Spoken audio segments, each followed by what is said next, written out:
L'INSEP vous présente mes JO avec. Les Jeux Olympiques demeurent la plus grande célébration du sport. Réunissant en un même lieu des athlètes du monde entier et de disciplines sportives différentes, ils sont pour tout sportif le pinacle d'une carrière, un événement dont la saveur particulière et la rareté fait de lui une compétition tout à fait différente des autres. Revenons sur les Jeux Olympiques à travers des témoignages de champions les ayant vécus sous toutes les formes, en tant qu'athlètes, entraîneurs, cadres techniques, journalistes ou même comme simples spectateurs, afin de vivre à leur côté les émotions qui les ont animés pendant les Jeux, sur une piste, sur un terrain, dans les tribunes, derrière un micro, un écran de télévision. Bienvenue à l'INSEP, bienvenue à Mes JO. Épisode 1, Mes JO avec Fabien Canu.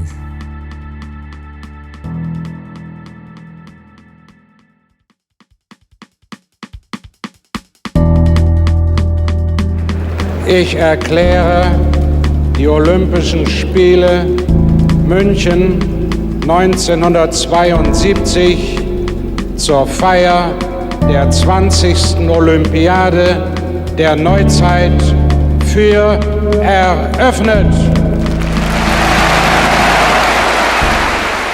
Mes premiers Jeux Olympiques, alors d'abord en tant que jeune téléspectateur d'une part, sans refaire toute l'histoire, j'ai été marqué par les Jeux Olympiques de Munich, 12 ans, donc découvrant vraiment les Jeux en partie à la télé. Et puis je me souviens, j'avais eu pour Noël un cadeau qui était un livre sur les Jeux Olympiques de Munich, et pour tout vous dire, je connaissais tous les champions, tous les médaillés olympiques, dans tous les sports, mais pas loin. Voilà, j'ai découvert la passion pour le sport et pour les jeux vraiment à ce moment-là, donc à 12 ans. D'ailleurs, j'ai toujours le livre, j'ai gardé, c'est des livres un livre classique d'après-jeu qui a marqué toute ma vie, parce que même parfois je m'y replonge dedans. Celebrating the 23rd Olympiad of the modern era, I declare open the Olympic Games of Los Angeles.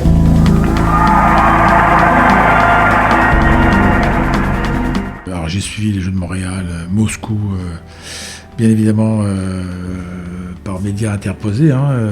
Donc après Moscou, Los Angeles, et je me retrouve donc sélectionné pour les Jeux. Je venais d'être vice-champion du monde un an auparavant, et puis je venais prendre la place d'un Français qui était champion du monde, Bernard Choulouyan, et donc je suis sélectionné, vice-champion olympique. Je fais 5e aux Jeux. Bon, même si c'était vice-champion du monde, rien en termes de résultats, effectivement, j'étais pas très bien là aussi aux Jeux. C'est rare, j'ai l'impression que j'ai pas été bien, mais deux fois sur les Jeux. Bref, je fais 5e. Un souvenir fabuleux parce que les Jeux à la sauce hollywoodienne, en fait, faut se rappeler que Moscou, donc boycott de tous les pays occidentaux suite à l'invasion de l'Afghanistan par les soviétiques, et puis après les Jeux de Montréal qui avaient été déficitaires d'une part, et en plus avec un boycott de l'Afrique, les Jeux étaient mal en point. En fait, personne ne voulait organiser les Jeux à ce moment-là, et il n'y a que les Américains qui ont dit mais nous on reprend les Jeux, en revanche faites-nous confiance, et là ça a été un tournant important. Pourquoi ? Parce que ça a été une vraie fête en fait, et qu'ils ont su vendre les Jeux. Les pins, par exemple. Les pins, c'est la première fois qu'on voyait des pins. Mais les pins sont devenus un peu emblématiques à travers le monde. C'est Los Angeles qui les lance. Et puis, une série d'ouverture avec un homme volant qui arrive, Lionel Richie le chanteur, enfin, la fête à l'américaine. Et donc, du coup, c'est ce qui a redonné un élan. Des Jeux aussi avec des partenaires, des sponsors, parce que les Américains avaient dit « Ok, nous, on prend les Jeux. Les droits commerciaux... beaucoup pour nous, pour faire très court, et ils avaient créé donc le Top 10, gros sponsors comme Visa et des tas de marques comme ça. Donc un souvenir en termes d'organisation exceptionnelle. Sportivement, 5e place, un peu déçu, mais j'ai fait la soirée d'ouverture, on arrivait de France, c'était fabuleux, quoi. Donc ça a beaucoup marqué. Un village olympique aussi ouvert 24 heures sur 24.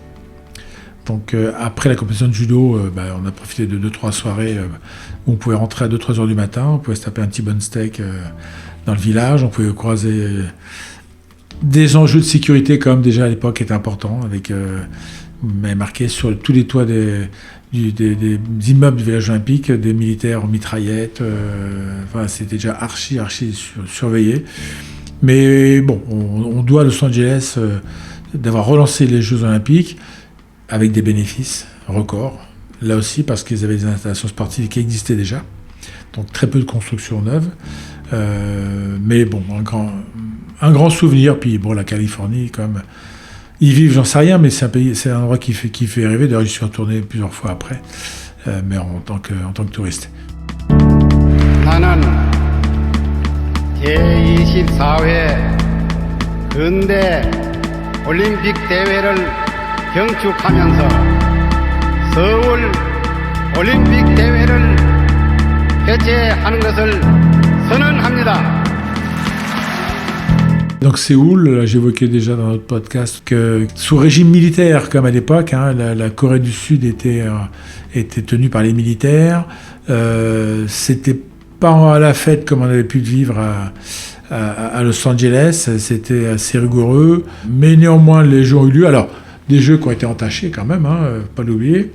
D'abord en France, il y avait une grève sur Antenne 2 à l'époque et France 3, donc des Jeux qu'on a pratiquement peu vus. L'affaire Ben Johnson, qui reste la marque de ces Jeux de Séoul. Donc effectivement, c'est pas des Jeux qui vont laisser un grand souvenir, entre autres pour ces raisons-là. Et puis c'est une époque aussi qui a interrogé en matière de dopage. Quand on voit le nombre de records du monde à l'époque qui ont eu lieu sur les années 87-88, dont certains n'ont pas encore été battus, 400 mètres plats en athlétisme, Marie D'accord. Alors quand on voit des records de cette époque-là qui tombent, ça fait du bien, ça soulage, même si parfois on peut peut-être douter, mais enfin quand même, c'est pas les mêmes époques. Mais donc oui, des Jeux, puis les Jeux à l'autre bout du monde, donc en termes de décalage horaire, en fait, aucun impact en France. À la fois pour deux raisons, donc la grève de la télévision et puis le décalage horaire. Benvinguts tots a Barcelona. Hoy, 25 de julio del año 1992, declaro abiertos los Juegos Olímpicos de Barcelona que celebran la 25ª Olimpiada de la era moderna. Et arrive Barcelone. Barcelone qu'on permis notamment en Europe, des Jeux à la maison, des Jeux pendant les vacances, des Jeux festifs, Barcelone qui vivait jour et nuit. Des Jeux réussis, ce sont des Jeux qui ont lieu aussi en dehors des stades, en fait, dans la ville. C'est ça qui est important, et c'était qu'à Barcelone. Donc moi là, je les ai vécus, j'étais remplaçant pour les Jeux, c'était la fin de ma carrière, et je les ai vécus en tant que consultant de la télévision, France Télévisions. C'est là que je me suis aperçu que vraiment les Jeux étaient faits pour les médias. Alors, c'est vrai qu'ils paient cher, mais que vous avez les bonnes places, vous avez les bonnes caméras, les bons endroits. Ça m'a permis, avec ma carte d'accrédité, d'être au bord pratiquement du terrain et de voir la grande équipe de la NBA, qui pour la première fois participait à des Jeux, pour des raisons commerciales. Faut pas être dupe, mais tous les grands basketteurs de l'époque, les Pippen et compagnie, Michael Jordan, ont survolé les Jeux, c'était impressionnant. Mais c'est la NBA qui commence à étendre son territoire hors États-Unis, avec d'ailleurs une anecdote avec le drapeau américain, quand ils sont sur le podium avec un drapeau américain couvrant les épaules. Tout le monde se dit c'est merveilleux, ils sont patriotiques, et ils sont forts ces Américains. Non, la principale raison, c'était pas celle-là, c'est que en fait tous les basketteurs étaient sous contrat Nike. Or, le comité olympique américain était avec Reebok. Donc, survêtement Reebok sur le podium, les drapeaux américains étaient là avant tout pour cacher Reebok. Voilà, c'est des anecdotes comme ça qui ressortent. Mais c'est ce qui m'a permis aussi de vivre les Jeux du début jusqu'à la fin. Donc, avec ma carte d'accrédité presse, et d'aller partout où je pouvais aller et de vivre. C'est le premier jeu que je vis sur le terrain de sport, que ce soit en natation, en athlétisme. J'ai passé 15 jours exceptionnels grâce à ma carte d'accrédité pour la télévision française. Et j'ai même eu l'honneur, c'est de faire le commentaire de la cérémonie de fermeture. Oui, alors donc de faire avec Daniel Herrero la cérémonie de clôture, parce que France Télévisions était satisfait de ma production. On me dit voilà pour vous remercier. Donc vraiment que des bons souvenirs, de beaux résultats français en plus, notamment en judo, avec 2 championnes olympiques, Cécile Levac et Cathy Fleury, David Douillet qui fait une médaille de bronze, qui commence à pointer le bout de son nez. Et puis de voir le retentissement que ces Jeux ont eu en France. C'était au mois d'août, c'était l'été. Donc Canal Plus aussi qui avait une super couverture, notamment le jeu avec Thierry Ray. Donc Barcelone a été une étape importante dans l'impact côté français et même en termes de résultats. Parce qu'en fait, les handballeurs, médaille de bronze, voilà. On voit une équipe de France conquérante qui commence à être, en tout cas, qui a fait d'énormes progrès par rapport aux Jeux précédents. Je proclame l'ouverture des Jeux Olympiques d'Albertville, célébrant les 16e Jeux Olympiques d'hiver.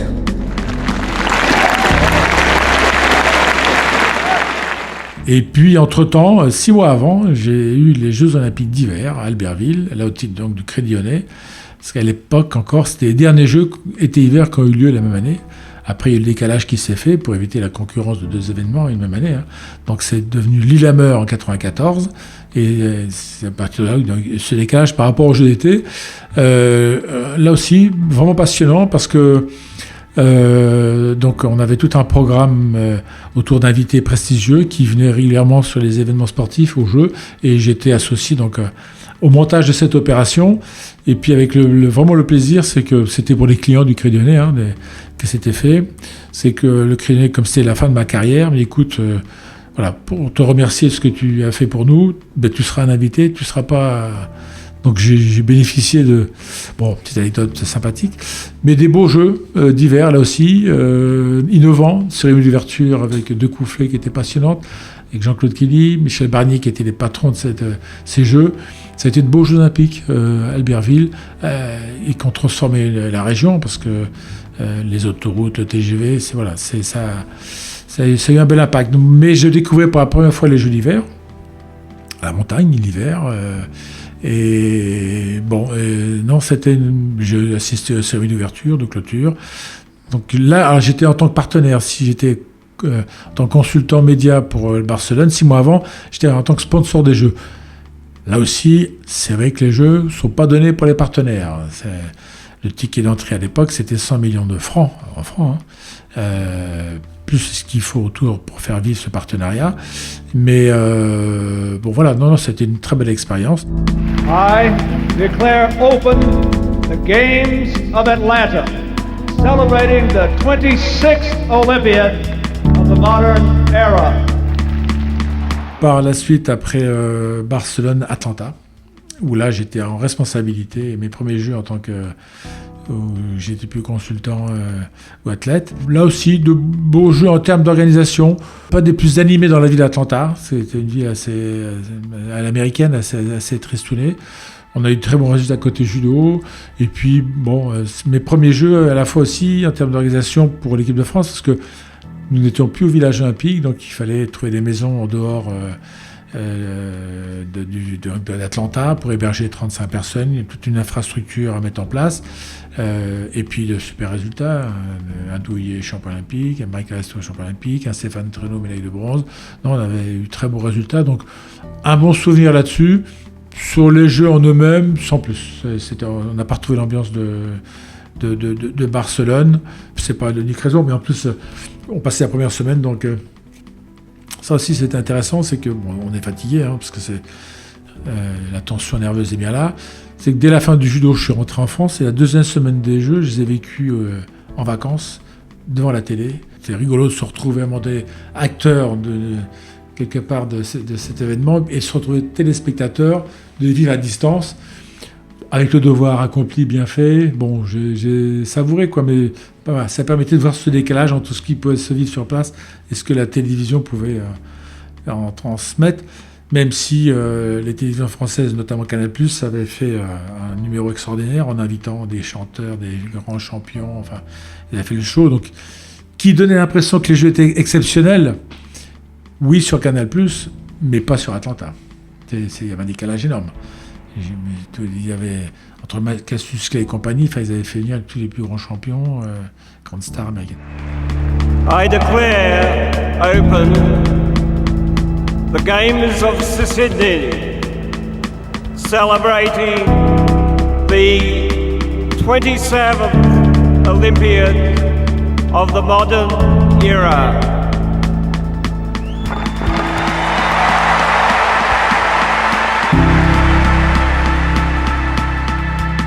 Et puis Sydney, là aussi, toujours DTN, donc préparer les jeux, des maisons à trouver sur place. J'ai fait plusieurs voyages avant les jeux, et l'Australie c'est loin, pour mettre en place tout ce dispositif.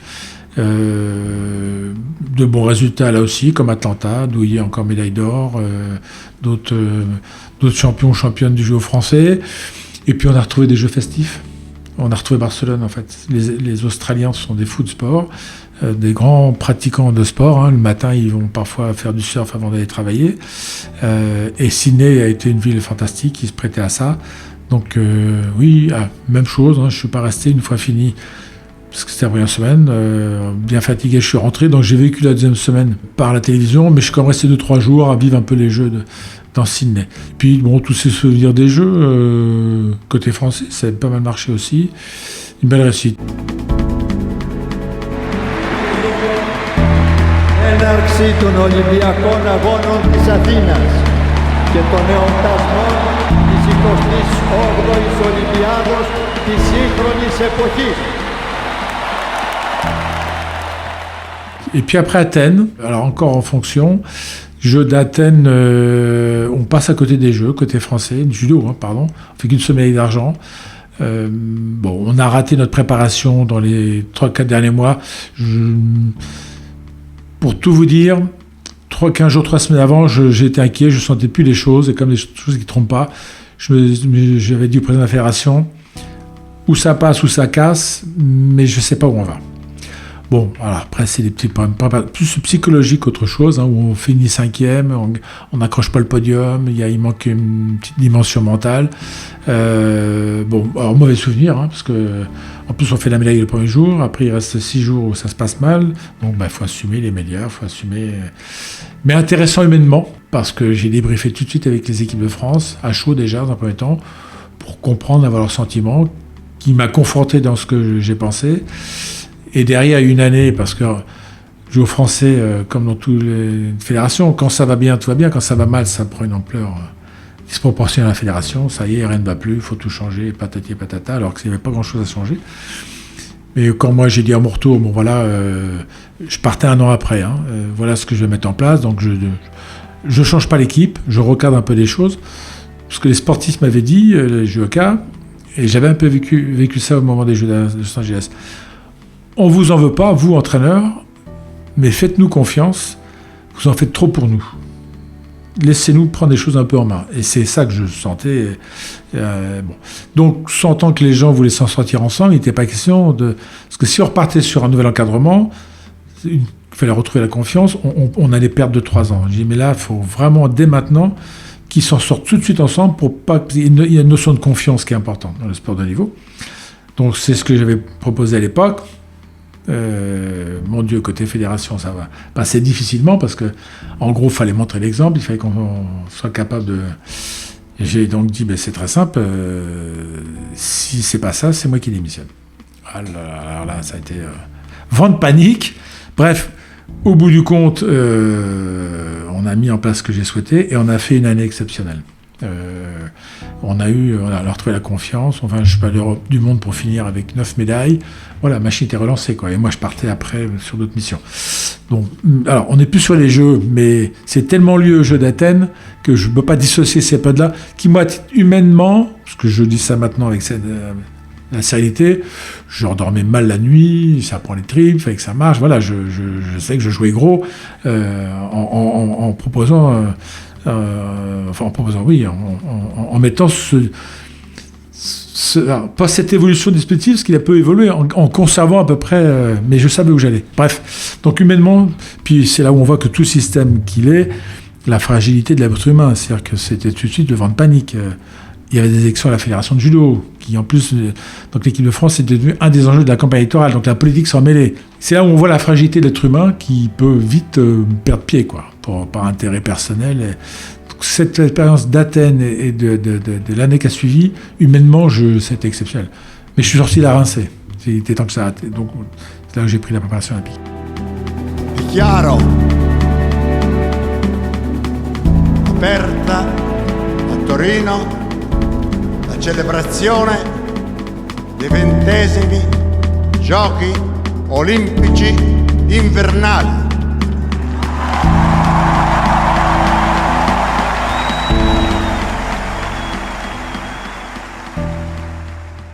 Ensuite, préparation olympique, alors une autre mission, là, jeu de Turin pour démarrer d'ailleurs, parce que je venais de prendre mes fonctions. Là, je découvrais le sport d'hiver, même si à Albertville, j'étais là comme en tant que spectateur, à suivre toutes ces disciplines d'hiver, entre le biathlon, le ski alpin, les sports de glace, il y a comme plein de disciplines qui ont leur propre contexte, etc. Donc ça m'a permis de découvrir un peu cet univers-là. Puis derrière de construire mon équipe. Bon, mais puis les jeux de Turin, qui étaient des jeux... Alors, c'était les premiers jeux d'hiver éclatés, en fait, c'est-à-dire que, parce que Turin, c'est dans la plaine, et en fait, tous les sites de compétition, à part quelques-uns pour la glace sur Turin, étaient à la montagne, donc c'était des trajets... il fallait faire facilement 2 à 3 heures de voiture par jour, mais une belle organisation. C'est qu'en fait, les premiers jeux d'hiver, on s'est aperçu que il fallait une grande ville derrière, ça coûte tellement cher qu'on ne pouvait plus faire des jeux comme il y a pu y avoir à Chamonix ou ailleurs. Excellent souvenir. Et puis les Jeux paralympiques en même temps aussi, d'hiver. Là aussi, découverte de cet univers olympique. En plus, l'hiver, parce que le handicap sur la neige, c'est encore plus compliqué pour se déplacer, pour se bouger. Mais bon souvenir de ces Jeux qui avaient été moyens côté français. 我宣布，北京第29届奥林匹克运动会开幕。 Pékin, le grand jeu d'été de Pékin, c'est là où, alors des jeux à la chinoise, mais bien organisés, des belles installations, les stades pleins, de très beaux résultats côté français, 43 médailles. J'avais annoncé 40 médailles avant, on m'avait pris pour un fou, et en me disant, mais non, c'est pas possible qu'on pouvait annoncer 40 médailles. J'avais comme regardé ça de près, et elles ont été faites. Ma satisfaction, c'est qu'il y a eu pratiquement pas d'échecs. En fait, tous ceux qu'on disait qu'ils devaient faire des médailles, ils les ont faites. Voilà, on a optimisé le potentiel à quelques exceptions près. En revanche, il manquait des médailles d'or, donc c'est pour ça qu'au classement des nations, on est resté 7e ou 8e, je crois, je sais plus. Mais bon, puis accompagner les équipes de France dans ces moments-là, emmener les présidents et des TN là-bas sur place, voilà, vraiment s'imprégner de cette ambiance jeu. Je proclame ouvert les Jeux de Vancouver, célébrant les 21e Jeux olympiques d'hiver.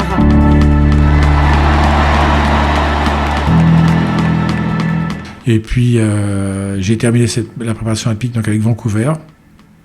Les Jeux d'hiver aussi, qui se sont bien passés, qui ont été de beaux jeux dans le contexte autre du Canada, de l'autre bout du monde du Canada, avec ses grandes montagnes, ses grandes rocheuses. I declare open the Games of London, celebrating the 30th Olympiad of the modern era.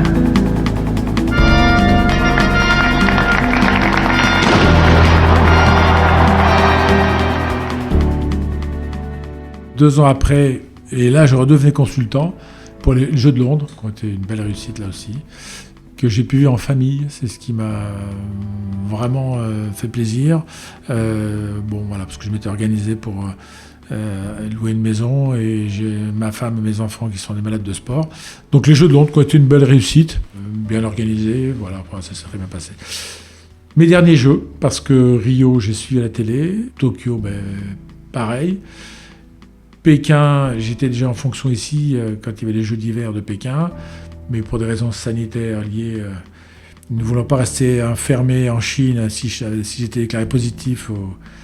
Puis il n'y avait pas trop d'intérêt. Donc voilà, du coup, j'ai renoncé à me déplacer aux Jeux d'hiver à Pékin. Donc c'est pour ça que j'attends avec impatience ceux de Paris l'année prochaine. Parce que finalement, ça fait une dizaine d'années que je n'ai pas vécu les Jeux.